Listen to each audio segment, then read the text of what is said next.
महाराज जी, भक्ति करके भगवत प्राप्ति जीवन का लक्ष्य होना चाहिए या भक्ति जीवन को सरल बनाने का साधन समझना चाहिए? नहीं, साधन सरल बनाने का नहीं है। सरलता तो एक गुण है भक्ति का। संपूर्ण भक्ति सरलता थोड़ी। सरलता तो भक्ति का एक गुण है। ऐसे शास्त्रों गुण प्रकट करके भगवान को अधीन कर ले, उसे भक्ति कहते हैं।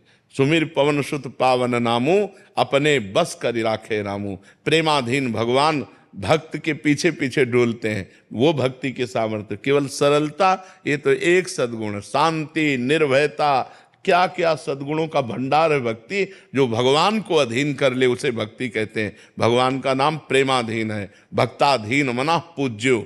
भगवान भक्त के अधीन है। भगवान भक्त की मन की बात पूर्ण करने वाले हैं। तो भक्ति तो बड़ी सामर्थ्यशाली वस्तु है बच्चा। उसमें केवल एक सरलता ही नहीं है, उसमें तो अपार सद्गुण है। जो भगवान को लुभायमान करके भक्ति के पीछे पीछे, जहां जहां मेरा भक्त चरण रखे वहां वहां रखूं हाथ, पीछे पीछे मैं फिरूं, कभी न छाड़ूं साथ। अनुब्रजाम में हम नित्यम पुरे अत्यंगुरेणुमी।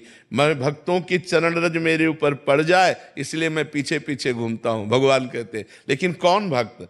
निरपेक्षम मुनिम शांतम निर्वैरम समदर्शनम अनुब्रजाम में हम नित्यम पुरे अत्यंगुरेणु भी। जो निरपेक्ष हैं, किसी से कोई अपेक्षा नहीं रखते, जो किसी के आगे हाथ नहीं फैलाते।